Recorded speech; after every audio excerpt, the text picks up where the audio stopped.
Hello everyone, હું મેહુલ સરાફ સૌનું સ્વાગત કરું છું મારી ચેનલ ધ બ્રાઇટર્સમાં.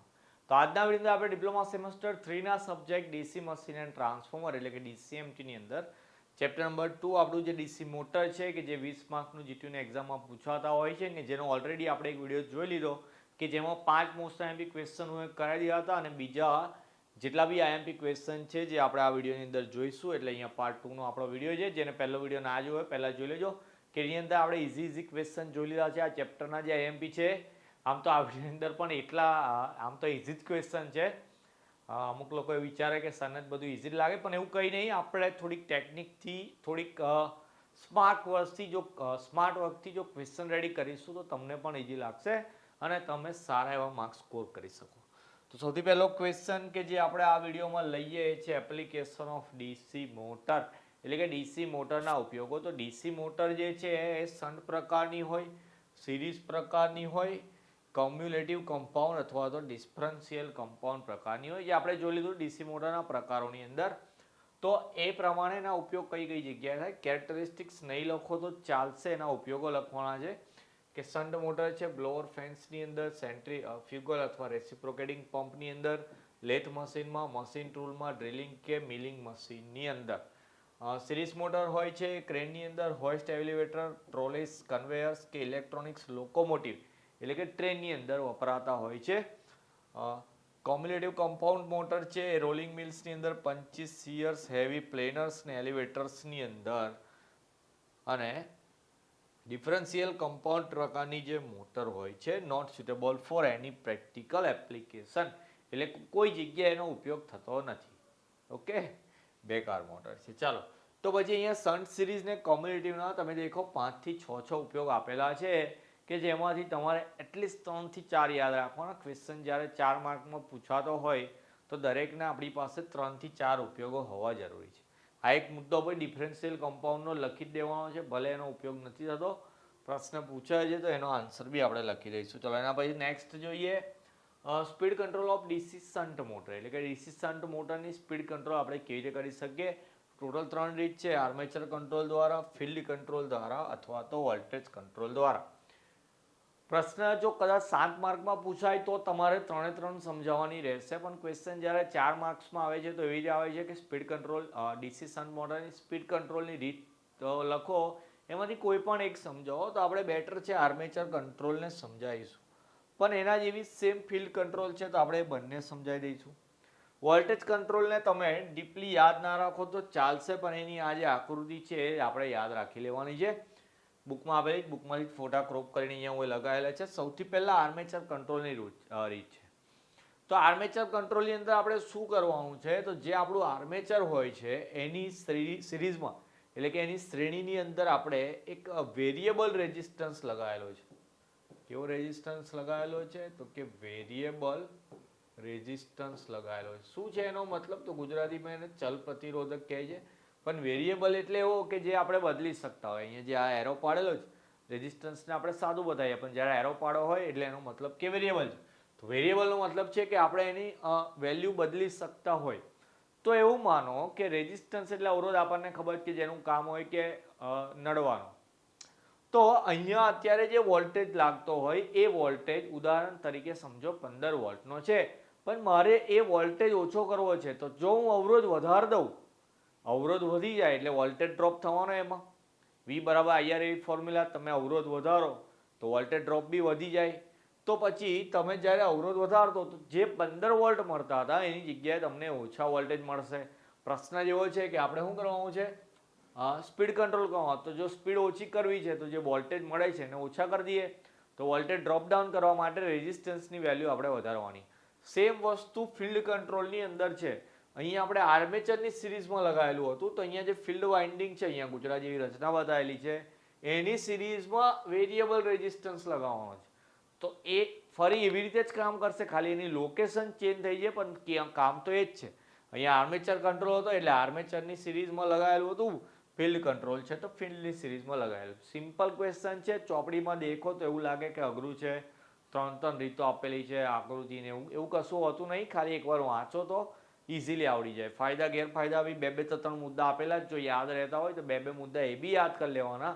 ભલે પૂછાયું ના હોય પણ મેં તમને પહેલાં બી એવું કહ્યું હતું, પેપરને સારી રીતે રિપ્રેઝન્ટ કરવા માટે સિસ્ટમથી આપણે આન્સર લખવાનો છે. અત્યારે સિસ્ટમ બહુ ચાલે છે તો એ જ શબ્દનો ઉપયોગ કરી લીધો. ચલો એના ભાઈ નેક્સ્ટ જોઈએ આપણે ક્વેશ્ચન. બ્રેક ટેસ્ટ છે. હવે મોટરમાં બે પ્રકારના ટેસ્ટ થાય છે, એક બ્રેક ટેસ્ટ છે અને બીજું સ્વિનબર્ન ટેસ્ટ છે. બંને ક્વેશ્ચન કરીએ છીએ આપણે અહીંયા. સ્વિનબર્ન ટેસ્ટ બી એડ કરેલો છે. બ્રેક ટેસ્ટની અંદર કેવું હોય છે કે આપણી જે મોટર હોય છે, એકચ્યુઅલી આપણે સર્કિટને આ રીતે જોઈન્ટ કરવાની છે, પણ એ બ્રેક ટેસ્ટની અંદર આ વસ્તુ મેઇન છે. તો બ્રેક ટેસ્ટમાં શું કરવાનું છે આપણે, તો બે રોપ લેવાની છે અને એ બંને પર સ્પ્રિંગ બેલેન્સ લટકાવવાના છે. સ્પ્રિંગ બેલેન્સને ઉપર અહીંયા, ઓકે, આ સ્પ્રિંગ બેલેન્સ તમને દેખાય છે અને ઉપર અહીંયા આગળ છે ને પેલા વિંગ નટ મારેલા હોય, વિંગ નટ. હવે વિંગ નટ તમે જોયેલા બી હશે. એને આપણે ગોળ ફેરવીએ તો એ ફિટ થાય વસ્તુ અને એમ ઢીલા કરીએ તો ઢીલી થાય. પેલી ઢોલકી હોય, ઢોલક વગાડતા હોય ને ઢોલક, તો એ ઢોલક પર જેવી રીતે આવે, કાં તો પછી તબલા હોય તો તબલામાં તો એકચ્યુઅલી પહેલાં પેલી અલગ અલગ સિસ્ટમ આવે, પણ ઢોલકનું ઉદાહરણ છે, અથવા તો પેલું ગણપતિમાં તમે ઢોલ વગાડો મોટું, એ ઢોલની બી જે આપણે કોઈક વાર એવું કે પતરું ઢીલું થઈ ગયું તો ફિટ કરવાનું, તો ફિટ કરવા માટે આપણે પેલી ચાકી ફેરવીએ. એ ચાકી એટલે વિંગનટ છે. તો બંને બાજુ વિંગનટ આવે છે કે જેની મદદથી તમે આને લૂઝ કાં તો ટાઈટ કરી શકો.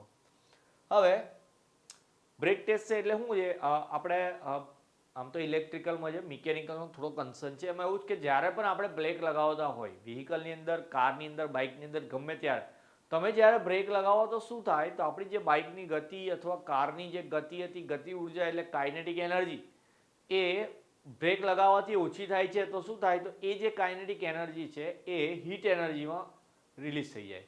એટલે કે જે બ્રેક લગાવીએ તો બ્રેક લાઇનર ગરમ થાય, એવું તમે શબ્દ સાંભળેલો હશે. તો એ બ્રેક લગાવવાથી હીટ આવે. તો આમાં બી એવું છે કે બ્રેક ટેસ્ટ છે તો આપણે શું કરીશું, અહીંયા એક રોપ લગાવેલી છે, તો જ્યારે મોટર ફરતી હશે આપણે એને બ્રેક લગાવીએ તો શું થાય, એ ગરમ થાય. ઓકે, એ ગરમ થાય તો એના માટે બી અહીંયા કુલિંગ વોટરની બી રચના આપેલી હોય છે કે આપણે જ્યારે કુલિંગ વોટર એમાં દાખલ કરી દઈએ તો એ વસ્તુ ઠંડી થઈ જાય. તો એ રીતે ટેસ્ટ કરવામાં આવે છે આપણે બ્રેક ટેસ્ટ. અને આ જે બ્રેક ટેસ્ટ કરવાથી શું મળશે, તો કે એ જે મોટર છે એનો પાવર કેટલો આવે છે એ મળશે. ઓકે, પાવરની ફોર્મ્યુલા બી આવે છે, હું અહીંયા એડ નહીં કરીને, એકચ્યુઅલી મને યાદ પણ નથી, તમારે યાદ રાખવાની જ. એ જે પાવરની ફોર્મ્યુલા છે એ પણ આપણે અહીંયા લખીશું, પણ જે આકૃતિ છે એના પરથી રચનાના મુદ્દા આપણે લખવાના, જે મેં તમને સમજાય એ રીતે. ઓકે, પોઈન્ટ વાઇઝ આન્સર લખવાનો, મેઇન વસ્તુ આકૃતિ છે ને એની સર્કિટ કેવી રીતે જોડાણ થાય છે એ વસ્તુ બી અહીંયા તમારે એડ કરી દેવાની છે. સોરી, ચલો એના પછી આપણો સ્વિનબર્ન ટેસ્ટ છે. તો સ્વિનબર્ન ટેસ્ટ છે એને બીજું નામ છે એનું નો લોડ ટેસ્ટ બી કહેવાય છે. નામ પરથી ખબર પડી ગઈ હશે. નો લોડ ટેસ્ટ એટલે આપણી પાસે જે મોટર હોય એની પર કોઈ પણ લોડ નહીં લગાવવાનો, પણ એ મોટરને આપણે ફેરવવાની. એ તમે મોટરને ફેરવશો તો લોડ સાથે જે મોટર ફરતી હોય એની જગ્યાએ લોડ વગર જે મોટર ફરતી હોય તો એની અંદર 20% વધારે ગરમી ઉત્પન્ન થાય. ઓકે, જેમ કે એવું માનો કે આપણા ઘેર પાણી ચડાવવાની જે મોટર હોય એ મોટર જ્યાંથી પાણી ઉપર લઈ જતા હોય નીચે, એ ખાલી થઈ જાય ને તમારાથી જો ભૂલથી મોટર ચાલુ રહી ગઈ હોય તો તમારા પપ્પા તમને ગાળો દેશે બરાબર. ઓકે, એનું કારણ શું છે કે જ્યારે તમે મોટરને એમને એમ ચલાવો તો એ ગરમ થાય ને ગરમ થવાથી એને થોડું ઘણું નુકસાન થાય. તો જો આપણે મોટર જે આપણી હોય એના ઉપર સ્વિનબર્ન ટેસ્ટ કરીને ચેક કરી લઈએ કે મોટરની કેપેસિટી એટલે કે મોટરનો પાવર કેટલો છે, તો એના પરથી અંદાજો આવે. મોટરની અંદર કોઈ સુધારો વધારો કરવો હોય તો એનું સર્કિટ જોડાણ છે કંઈક આ રીતે આપેલું હોય છે કે જેમાં મોટરના ટર્મિનલનો અહીંયા ડીસી સપ્લાય આપેલું છે અને આર્મેચરની પેરેલલમાં એક શન્ટ ફિલ્ડ લગાવેલી છે. તમે અહીંયા એ દેખો છો, એ આપણા એ મીટર લગાવેલા છે. ઓકે, પ્રવાહ ચેક કરવા માટેના સાધન આવે એ મીટર જે અહીંયા એડ કરેલા છે. ઓકે, વસ્તુ આ રીતે આકૃતિ દોરવાની છે. ઉપર મેં એમ કીધું એમ કે નો લોડ છે ટેસ્ટ, એની અંદર 20% ગરમી વધારે ઉત્પન્ન થાય એ રીતે. તો બીજા ચેપ્ટરના 9 ક્વેશ્ચન થઈ ગયા. આઈ થિંક આના પછી એક ક્વેશ્ચન છે પણ હું એડ નથી કર્યો, એ છે તમારું ટોર્ક ઇક્વેશન એટલે કે ટોર્ક સમીકરણ. કેમ એડ નહીં કર્યો એ તમે ચોપડીમાં જોયો હશે એટલે ખ્યાલ આવી ગયો હશે. ક્વેશ્ચન થોડો વધારે જ લેન્ધી છે. જો કોઈની કેપેસિટી એવી હોય તો એ તૈયાર કરે. આઈધર બાકી જે લોકો એવરેજ છે કે બિલો એવરેજ છે એ લોકો આ ક્વેશ્ચન તૈયાર નહીં કરે તો ચાલશે. ઓપ્શનમાં આપણે એને કાઢી નાખીશું, પણ જેને સારા એવા માર્ક્સ કે થોડે વધારે માર્ક્સ લાવવા છે એ લોકોએ ટોર્ક ઇક્વેશન તૈયાર કરી દેવાનું. કોઈ પોઈન્ટમાં ના ખબર પડે એનો ફોટો ક્લિક કરીને તમે ટેલિગ્રામ પર મેસેજ કરજો તો એનો જવાબ આપી દઈશ. જો બિલકુલ ના સમજ પડતી હોય તો મને કહેજો, હું તમને ફોન કરીને બી એ ક્વેશ્ચન સમજાવી દઈશ. તો 10મા નંબરનો ક્વેશ્ચન તમારો ટોર્ક ઇક્વેશન રહેશે. ઓકે, ચેપ્ટર 20 માર્કનું છે તો 10 ક્વેશ્ચનમાંથી 20માંથી 20 કદાચ ના આવે તો એક ટાઈપનો દાખલો તૈયાર કરી દેવાનો.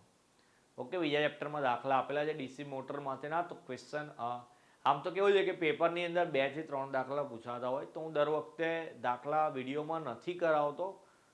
જેને કરવા હોય ડાયરેક્ટ તૈયાર કરી દે, બાકી ઓપ્શનમાં કરી નાખવાના. ઓકે, મેં તો અહીંયા વિડીયો બનાવીને હું તમને આઈએમપી ક્વેશ્ચન પ્રોવાઈડ કરીને જે લોકો ફેલ થવાના હોય એને ફેલમાંથી પાસ કરાવવાનું કામ કરી રહ્યો છું. પણ જે લોકોને સારા માર્ક્સ લાવવા હોય, જેને AA ગ્રેડ લાવવા હોય, એ લોકો મને પર્સનલી મારા ટચમાં રહેજો. હું તમને આ બધી વસ્તુ પણ તૈયાર કરી લઈશ. ઓકે, તો બીજા બધાએ એટલે કે બધાએ જ 9 ક્વેશ્ચન તો તૈયાર કરી દેવાના. એના પછી 10મો ક્વેશ્ચન 9 તૈયાર થઈ જાય, ટોર્ક ઇક્વેશન કરી દેવાનું અને એના પછી દાખલા પણ કરી દેવાના. ઓકે, તમારું ધ્યાન રાખતા રહેવાનું. વિડીયો પસંદ આવે તો શેર કરી દેવાનો. દરેક વિડીયોમાં હું નથી કહેતો, પણ તમારી મદદ કરું તો હું ચાહું કે તમે પણ મારી મદદ કરો. તો મળીએ નેક્સ્ટ વિડીયોમાં. ત્યાં સુધી જય હિન્દ, જય ભારત.